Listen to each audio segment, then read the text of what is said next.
won the batting average 6 times, first 11 captain twice, won the batting average award a record 14 times across his career, batting aggregate 4 times, he was the team champion 5 times, president twice, has the most runs for the Page Park Cricket Club on aggregate at 8,266, 1,153 50s also puts him in first place, and he's also a life member, and that is Andrew Yates.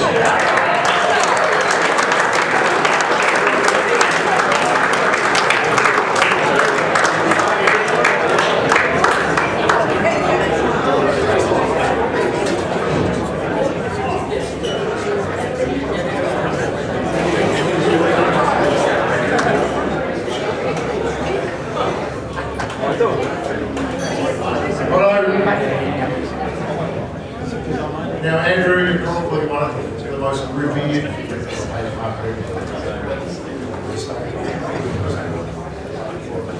Now, I can tell everyone tonight that as Andrew was part of the selection committee, it was a no-brainer because he was always going to decide. And when we had our first set of selection meeting, everyone wrote down their list of 11 or 12 that they thought would be thereabouts for our team of 40 years. And true to form, Andrew Yates didn't have Andrew Yates inside. We rectified that very quickly and said, I think that's, we can skip over that. There's a pretty good chance Yates will be in. But these stats, it's 30, hundreds or 50s, 142 games. Your strike rate is getting in the vicinity of 25%. Is there something that you were able to do, or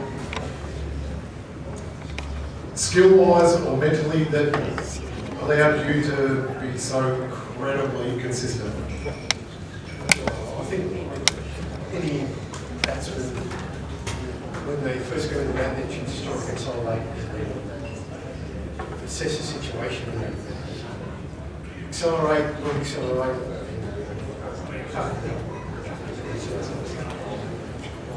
Just the way it was.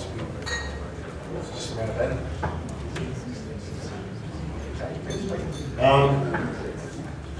What about the memories of the first 11 team? Oh, well, the merger, I think the first 11 team needed a leader, and they had one with Marty. They needed some good players who were willing to play for each other. As Marty said, most of us were fairly young, and I just think we wanted to prove to each other, if you like, that the merger was going to be successful. And it has been. It has. Now, your batting record's unbelievable. But I want to touch on your best first 11 bowling figures of 4 for 36. Were you under bowl? 4 for 26 on the record here. No, I wasn't. I was not under bowl, that's about where it should have been. And that's probably, I want to bowl myself, but I was captain sometime when the opposition was 20 or something like that. Now, have you got a favourite on-field memory of your time at the plate? As I say, that's a premiership time. I can get a premiership till I was whatever. Playing a few losing grand finals, unfortunately, but winning a premiership with Dave Hampton was captain, Dustin, old Messing swinger, I've never seen him online. It was a great time. Some young kids, Vicky D, there was Michael Knight, he's here. Yeah, absolutely. It was a great time. First one premiership, same year, so it was a good time to play. And have you got a favourite innings out of some of your massive scores? 144, I guess, yeah. Yep. Against Johnny Bennett. Yeah, I guess that's pretty good. Everything went really well. Came off the middle of the bat. Yeah, I was pretty happy with that. And I'll leave it to you to say anything you'd like to say. You got anything? Oh, I'd like to thank, for my time here at Page Park. I mean, I'm lucky that I was mid-20s when the merger happened. And some of the players, when I was younger at East Shop, who taught me how to play cricket, looked after me. I've heard Pete and Steve talk about family club, how they looked after. Some of these players here, Jeff, Mark, my brothers, thank you very much. They looked after me fantastic. I was the youngest player in the side. I was never left out of anything. When I first played at La Page, there wasn't a pavilion. There was a shed down here at the end of the car park, just in front of the toilet block. The grounds didn't have fences. We played on the smaller ground, it's an L1 ground. We had a merger which hopefully benefited both clubs. Marty and Roz led the club fantastically. I played with some great people, great cricketers who influenced me my whole life. People talk about how your life is shaped. I played great cricket. Wally, we spent season after season sitting on the couch talking cricket, trying to figure out how we could be better, how we can improve the club. I wouldn't have been the cricketer I was without Wally especially. There are others, Dino, but then I became coach for juniors, coach Shifty, Adrian, Steve. It's become, as my brother has just said before, it's become a great club.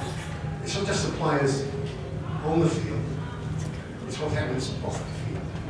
And all you people, everybody here, should be proud of yourselves. I'm certainly proud of the way this club has become, because it started from two clubs merging, 6 senior teams. Was there a junior team in the first year? I don't remember, I don't know. But now, it is just best club in super cricket. You should be all proud. I am.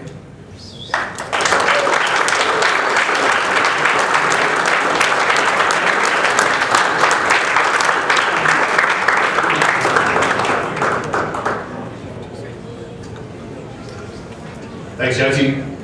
All right, we'll move on to number 5.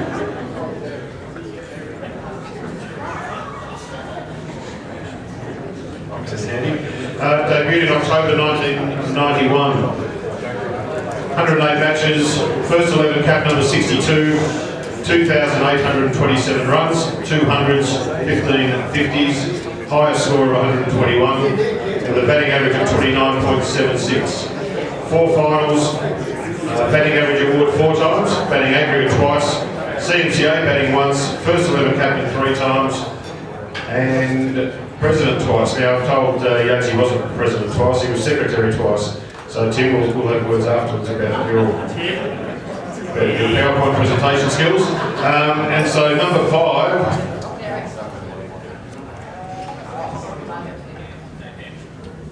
Number 5. Marty Lyons.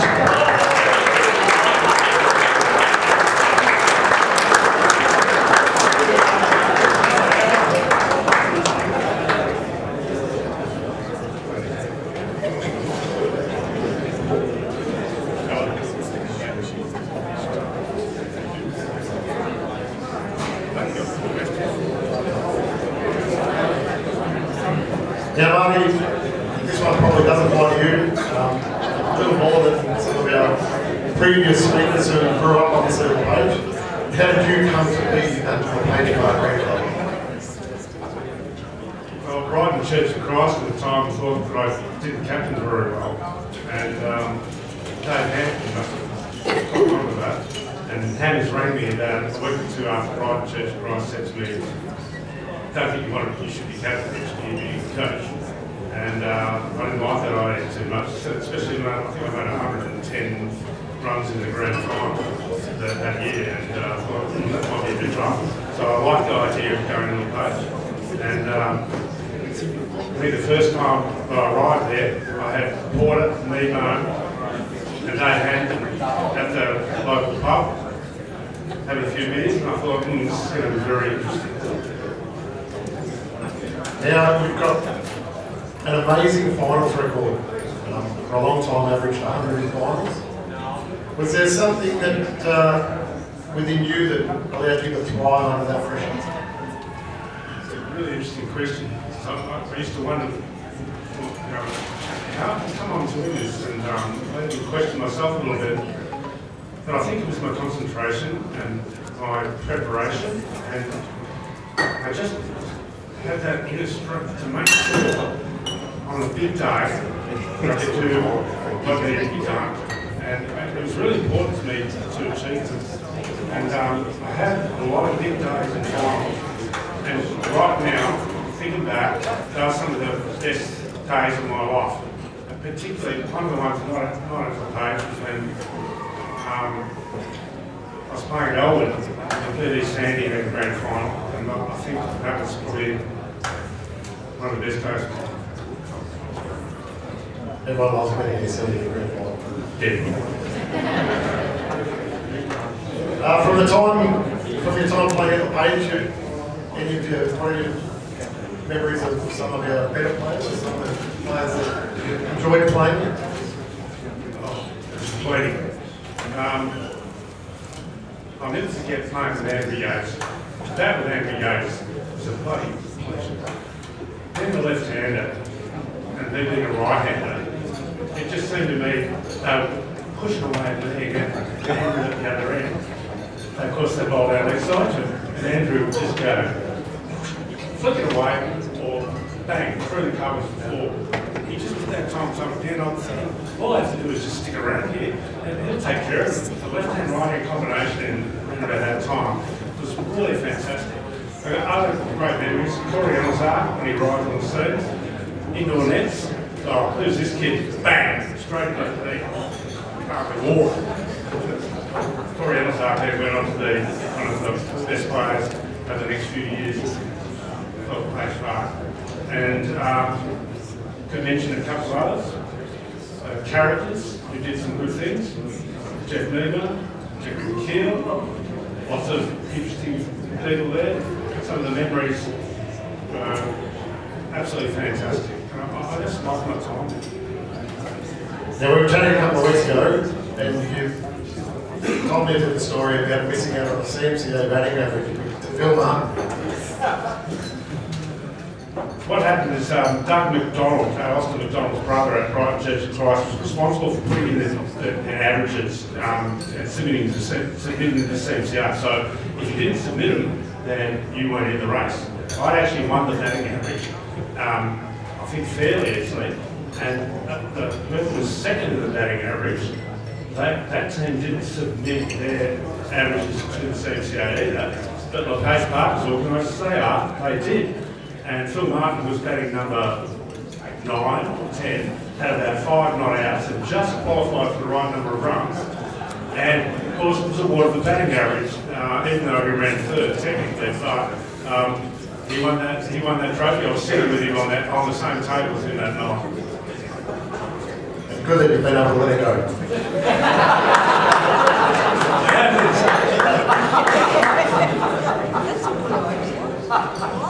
Now, before I get you to say a few words, wherever you want to go, you're fairly well known for having played a few career clubs over the years, but that's something that seems to have extended into your most recent career, because you're also telling me recently you've been poached to a new bowling club. The only reason I retired from cricket was because when I was about 55, my knees were going and I really couldn't play cricket anymore, which is not possible. So I like the idea of lawn bowls. I had a few social games of lawn bowls. So I got into that. I thought, hey, this game's not too bad. So I really got interested in it, and then got into coaching, as in did a coaching accreditation, etc. And I've put a lot of time and effort into it, and now over the last 4 or 5 years I've spent a lot of time coaching lawn bowls for Moorabbin Bowling Club and currently Hampton RSL. And would you believe, Moorabbin Bowling Club played Hampton RSL today, which I've coached Moorabbin for the last 20 years. First year coaching Hampton RSL. Moorabbin were on top of the ladder. We won. Still a competitor. I'll just open it up to you, Marty, if you want to say before we finish up. Look, there's been some great characters at LePage, and I would never have left LePage. The only reason I left LePage was simply because my 2 kids decided to play in the league. No other reason. And then I went and coached them over the next 8 years. That's Jared Lyons and Corey Lyons at Amiga because they chose to play at that club. I did talk to them out of Market Beverly United because it's a great issue. I feel we won't talk about it too much. And that goes back to an incident on LePage Park that some players may well remember, actually. Some other great memories. Tony DeLuz, some of the things he did, Tony was just brilliant. The run out, the man-cat called man-cat run out, which wasn't a man-cat, which Amiga got very, very upset about. At Amiga, when I went there, because my kids were going there, they had to have a meeting to decide whether they'd let me into the club because of the things I'd done to Amiga when I was playing at LePage. And they voted 6-5 in favour of me going there, 5 said they didn't want me there. So, some interesting things there. Glenn Porter, what a character he was when we were playing there. Eddie's not here tonight, really, probably is. I'm a bit disappointed with that. But Porter was the best short leg fielder to upset batsmen and give them a little bit of get them a bit annoyed. And he would say it so quietly, no one else could hear it, no umpires could hear it, but it got under the batsman's skin. Porter was a bit of a legend. And I'm still in great contact with Jeff Kneebone. I've been up and stayed at his house. I've been at the Gold Coast a couple of times, so I've made a lifelong friend there. And my memories of LePage Park and enjoying my presidency for a couple of years, working really hard, and then coming back and to the reunions and seeing how well the club has done has been absolutely incredible. And to see all the players again and just seeing so much success. And then one last thing, the people who have come up here and spoken tonight, I think they've been absolutely fantastic and we've been a credit to this place, to this club, and I congratulate you all for making that team. Well done.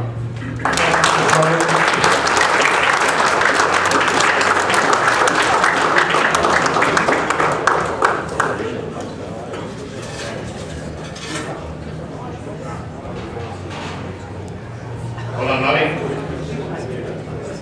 Okay, unit number 6.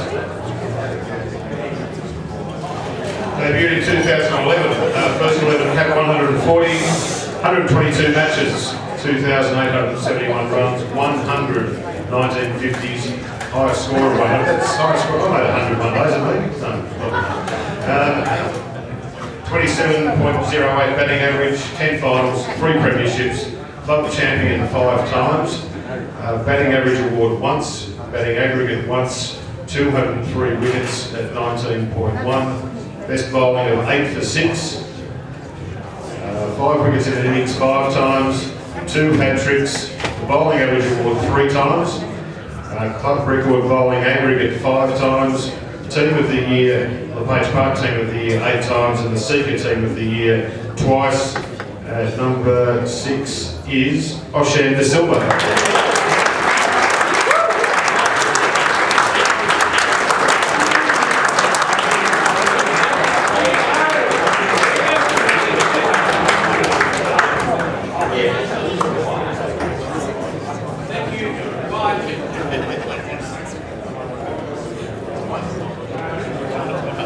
Now, Oshan has played today, he's playing tomorrow morning, and has just about work tomorrow afternoon.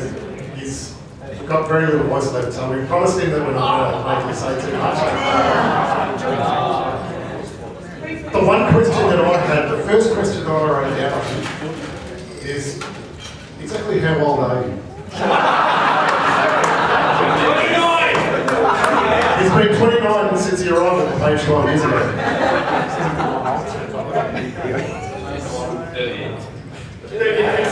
Well, you do look 29. Osh, the figures here are outstanding, and you're 12 years at the club to be 5 club champions in 12 seasons is an outstanding effort. It goes to your consistency both with bat and ball, an amazing all-rounder, and probably one of the best cricketers in the sector over the last few years. We won't have to say too much, but congratulations, and it's a great achievement to be part of this side. Thank you.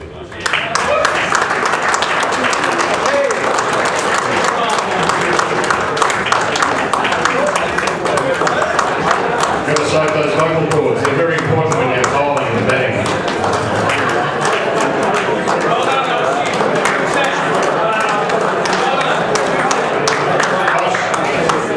If you can just manage to just pull the appealing back just a couple of punches, your voice will be fine. So maybe we'll get you next time. We've had some pretty handy cricketers on the page, and I think it's safe to say that Oshan, who's been around now for about 12 years, has been one of the best that the club has seen. Obviously, he's made the team of 40 years, but as far as all-rounders go, he's probably as good as they get. And over the last 10 or so years, amongst a couple of other LePage Park players, he's been one of the best players in Seeker. So well done, Oshan.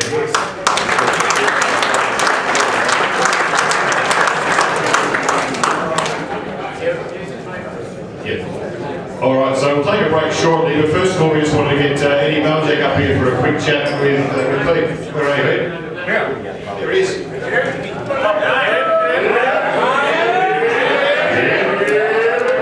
Everyone get on the gas.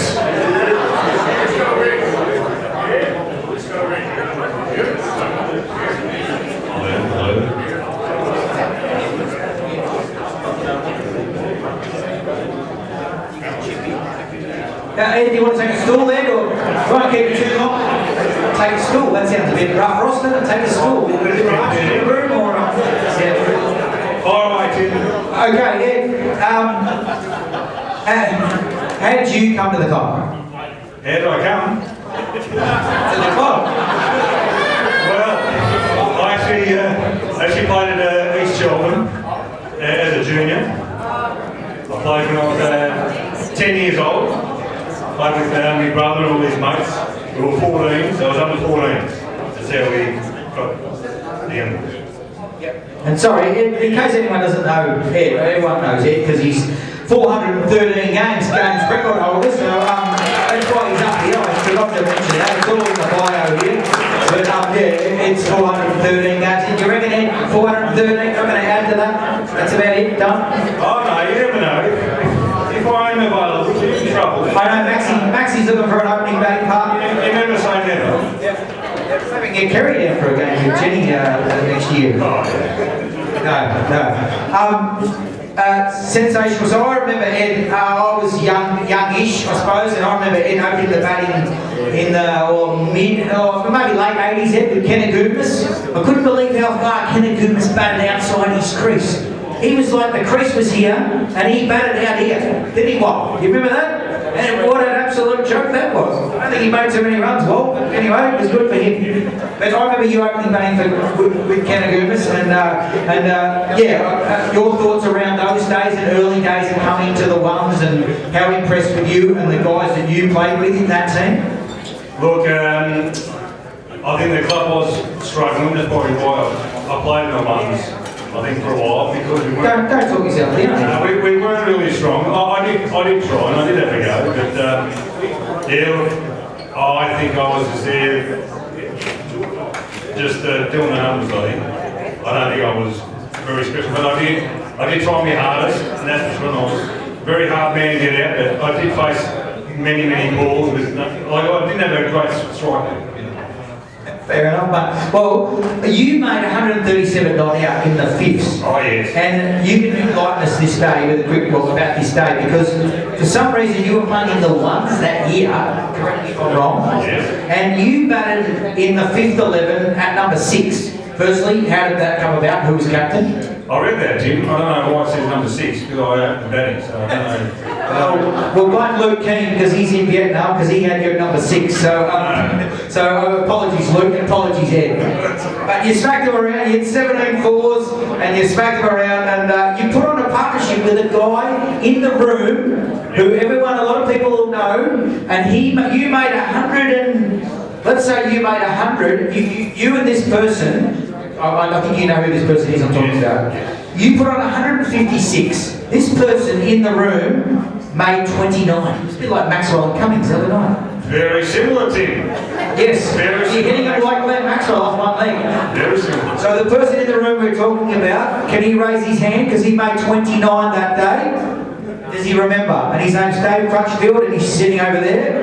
Welcome, Dave. Thanks for coming tonight. Thank you, Dave. Yep. So Dave got Eddie to 137 that day, but that was sensational. Now, I've got some interesting questions about we won't call it nemesis team, we'll call it a team you excelled against. Alright? And I know you want to send these questions about 8 minutes ago, so because your email, you didn't get the email. So Eddie excelled, and I played in a couple of these games, but there's one story I want him to talk me through because I was watching this day. Southside East Caulfield. Who played against Southside East Caulfield? Everyone in the room who's played against Southside East Caulfield. Eddie loved playing against Southside East Caulfield, and the next 3 anecdotes will underline why. But the first one I want you to tell us about was when you made 99. It was the last ball of the day, the first 2-day game. Last ball of the day, Oval 2. I'm watching, playing against Southside. Eddie's probably late 90s, Ed. Eddie's on 99. Guess who's umpiring? Does anyone remember this game and guess who was umpiring? It was our umpire, and he was umpiring, and Eddie was on 99. It was the last ball of the day. He had to get 100. Does anyone want to yell at the name? The name was Andrew Bogue. Andrew Bogue's umpiring. What do you think Andrew Bogue did when Eddie missed the last ball of the day? And then Andrew Bogue did what? Called a no ball. You reckon the Southside blokes absolutely dropped and spat their absolute dummies out of the cot? And can you continue the story? Because did it happen just once, from memory? Or did he call 2 no balls when you missed the second time, the no ball? I don't know about the second one. I might have been a bit of mayo on the salad here, Ed, but... I do remember the actual last ball of the day. How did you miss the last ball of the day? 1 to get 100. I mean, that's all. That's right. Well, he's bowled a bouncer, and it's gone 2 metres above my head. So it should have been a no ball. Right. So I've just absolutely cane bogey, and he's in the right. I'm sorry, Andrew Bogue, if you're watching on the video. Apologies to Andrew. But anyway, you got 99 not out, and you did bat well that day because I went and watched the last couple of overs of that. So continuing on the Southside story, I'll get to the juicy one at the end. You know what the juicy one is. It's not about me. I was involved in a hat-trick. Eddie played his 200th game, and would you believe the press come down, took a photo of Ed, he organised the 200th game. Eddie, what did Eddie do in his 200th game? Wasn't renowned as a bowler. What did you do, Ed? Can you enlighten us on what happened that day? I took a hat-trick, Tim. Magnificent, Ed. Sensational. I took a catch in the middle ball, but tell us what happened on the third ball. Well, the third ball, and I don't know how I got this wicket, but this guy had been back for a fair while, and I thought, my hat-trick ball, I won't get this guy out, he's on about 50 odd. Anyway, I bowled it on the stumps, he sort of hit me out on the pavilion. Yep, Herald Street. Plum LBW. Plum. Absolutely plum. Absolutely plum. The crowd erupted, I erupted, you erupted. Yeah. Yep, it was magnificent. Well done on your hat-trick. It was nice, thanks. You joined the club of Wally Vidler and David Treese and Darren Hillstone and a few other guys who can remind me about... Peter Shepard's got a hat-trick. Come on, allow Peter. He's got 2. He's just been checking the stats book. Look, he's standing right next to it. Brilliant, Peter. Well done. Sorry, Pete, we can't get you to talk about your 2 hat-tricks. Yeah, that was brilliant. So the juicy story I've got for you against Southside, a few years later, I happen to be playing with Ed again. we were at Southside, and can you tell us what happened at their ground when your mother-in-law, I forgot your mother-in-law's name. Lee, sorry, apologies to Max and Kerry. Eddie's mother-in-law ended up at the tribunal. So, Ed, can you continue or start the story of how your mother-in-law ended up at the tribunal after a Southside? Look, it was a long time ago. It wasn't that long ago. I remember it. A very long time ago. This guy, I think his name's Capicello or something like that. Carlo Capellio. Capellio. Played football with him when he was 13 years I old. was close. Anyway, he was a bit of a character. Quite a dickhead, in fact. Thanks, Ed. And anyway, I can't remember totally what happened, but anyway, he's having a go at Max and Kerry's mum. And I told him quite that I wasn't really happy with what he was saying. So I can't remember what he actually said, but anyway, it got a bit heated. And actually, he was the guy that bowled that bouncer that was 2 metres above your head. Really? Ed, if only you told me that 20 minutes prior, I could have... I just realised that. Ed, come on. We've got to do some research here. Thanks, Ed. That's brilliant. Carlo, our mate Carlo. Who played against Carlo Capellio? Yeah, he's a time. Isn't he a knob? He's an absolute knob. Well, so Lee ended up, her name was mentioned at the tribunal. Yeah, so the story that I heard, not to gloss over, but Lenny was at that game. Max knows this story, so he can confirm, and Kerry as well. So Carlo Capellio and his mates, we were fielding. Carlo Capellio and his mates were swearing. Lee went up to him and said, "Excuse me, I've got Lenny here." Lenny's here tonight, isn't he, Lenny? Lenny, do you remember this? Was he here? No, Lenny was, how old would Lenny have been, Max? Oh, let's say 5. So Carlo Capellio and his mates are swearing. Lee's gone over and gone, "Can you just calm down a bit?" Carlo Capellio's up like it's World War III. And all of a sudden, Eddie, who went over from fine leg and had a word, was it Max or yourself? Someone had a word. Next thing you know, was it Max or yourself? That fine leg, you can't remember? No. I remember looking over and it was Max. Well, it wasn't you at fine leg, was it? It was Max. So Max is going... All of a sudden, Max is having to stand up fist fight with Carlo Capellio at fine leg. Anyway, so we'll get past that, but it was all glossed over at the tribunal. Carlo Capellio mentioned he knew me from when we were 13 and everyone thought it was okay. He was a saint, and poor old Lee got off scot-free. I think Carlo didn't even get a week, did he, Ed? No, and I think Cox was the president back then, the speaker. Oh, Phil. And Phil did virtually nothing, so we weren't too thrilled with Phil for quite a number of years. Just sort of finishing up, Ed, I'll get to the best players you've played and seen, but how good was it to be to watch your boys and be 12th man in that first ever long your flag that the team that the club won down at Washington Park 5 years ago now? How proud of you as the boys and yourself, and how did that day unfold for you, especially at the end, having the win? Yeah, look. I was pretty confident that we did have a very good side, that Longview shooting side. But West Bentley, you never know what can happen. They can either destroy you quickly, and they did have a very good bowling attack, which was their strength. But I think we only made 180. I think it was maybe 180, which was pretty much a par score. But look, we obviously started really well and they capitulated, so it was, I must admit, it was fantastic. Both of you boys, like I played for a hell of a long time, and we won a couple of flags, and they've come in and bang, won the Longview Shield flag. Yep. Early days, so no, it was great, it was fantastic. Yep, for sure. And just finishing off, Ed, some of the better players you played with and seen at the page? Look, the best batsman, to my eyes, is pretty easy, was Andrew Yates. He seemed to have extra time to hit the ball and the cut shot, many runs. The best bowler, I'd say, would have been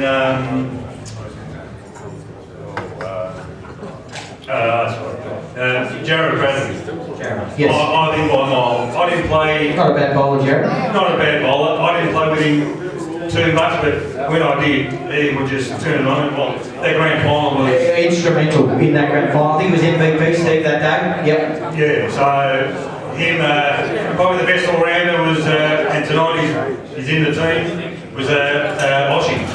His batting and bowling just, and fielding, fantastic. And Osh got the job done today, last over the day, so the runs had a good win, and thanks to Oshy and the boys who made runs. Sash actually got 100 today, so well done to Sash on his first 100 for the year, and hopefully many more. Thanks, Ed. You've been a star. Anything else you want to finish off on? No, we're going to have a break, but I really appreciate it. We're going to do 15 minutes, and we'll play a little video, so a lot of people in the room will see the photo come up. It's up from 1983, but just bear with us as we get that fired up, and we'll come back with number 7, 8, 9.